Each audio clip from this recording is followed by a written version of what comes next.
Hello everyone, we are today here at the Military History Museum of the Bundeswehr in Dresden, and this is Dr. Magnus Pahl, who is the curator of the Fallschirmjäger exhibition. And this is a multi-purpose drop container that was used by the German Paratroopers in, for instance, in Crete in 1941. So now, how would one use this on the battlefield, and why was it even required? Yes, they used it as a weapon container, dropping container, and that was why the reason was that the German paratroopers were not allowed to carry their weapon, especially the rifles and the machine guns, like the MG-34, with them during the jump. It was only allowed to wear the pistol and a few hand grenades, the smaller one. What was the reason for this? The reason was security reasons. They did not develop a technique to jump with their rifle. And that changed after Crete because also of the high losses, of course. But in May 41, it was not possible for them to jump out of the plane with their personal weapon.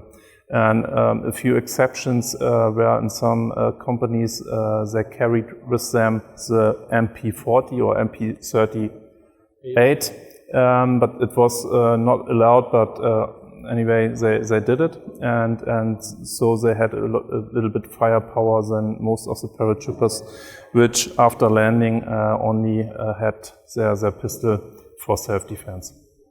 And after the jump, the idea behind those containers were, after the jump, the paratroopers had to remove, of course, to get rid of their parachute, and that took 1.5 minutes. If it worked out in an orderly way, and it required to stand in open terrain, and so they were, of course, a target for the enemy snipers. Mostly the New Zealanders were good snipers and had the possibility to fight the paratroopers standing in the open terrain. And then, after doing that, they were, of course, very vulnerable at this time, at this stage, and then they had to go to the weapon container and pick up their K98, their rifle, or the MG-34. And after that, they were combat ready, but not before, really. And that was why the paratroopers suffered such high numbers of casualties during the 20th May 41. I mean, this, of course, assumes you land, you get rid of your parachute easily, and then you know where the drop container is, because it might be located in enemy territory, it might be located somewhere else, or you might be completely located somewhere else. So yeah, even in the best theory, you're exposed for at least 1.5 minutes to get rid of your parachute, and then for and even before you were in the air, of course, around 20 to 30 seconds, they jumped out of the plane in a very low altitude to avoid enemy fire, because they were absolutely vulnerable, of course, hanging on the chute. Then 1.5 minutes to get rid of the chute, and then you have to go to the container and pick up your weapon. And so, at least maybe you need 2-3 minutes to be combat ready. And that was one of the reasons why the gliders were in many cases better because you were immediately combat ready after landing with your glider, because you carried your own personal weapon with you, and were able to go into the firefight immediately after landing. And that was not the case with the parachute system and those dropping containers. And that was, of course, a huge disadvantage. So then the question would be, why not only use gliders? Because I guess in some terrains, and also was it more costly to bring gliders? There were advantages and disadvantages. One of the advantages of the glider was also that you were able to fire with machine guns during the flight, then go into the enemy's hinterland to use it against anti-aircraft fire, for example.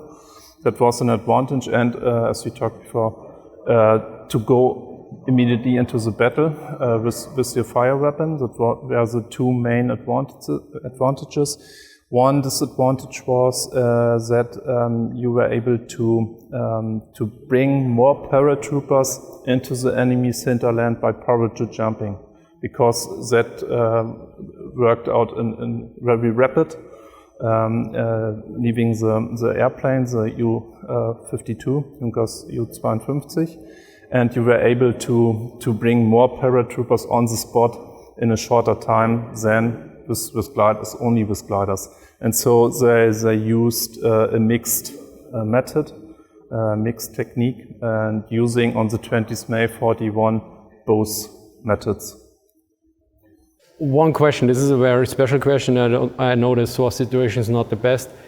Do you know, was there a main difference in training time for parachutes and air landing infantry in comparison? So what was one more? It was easier, of course, and it required a shorter time to get trained on the glider, because basically you needed one pilot and the other guys just the pilot there. Of course, that was a crucial one, of course, but not the rest of it. The infantry itself, that was quite easy with some hints and so on. And the jumping training required a few weeks, of course.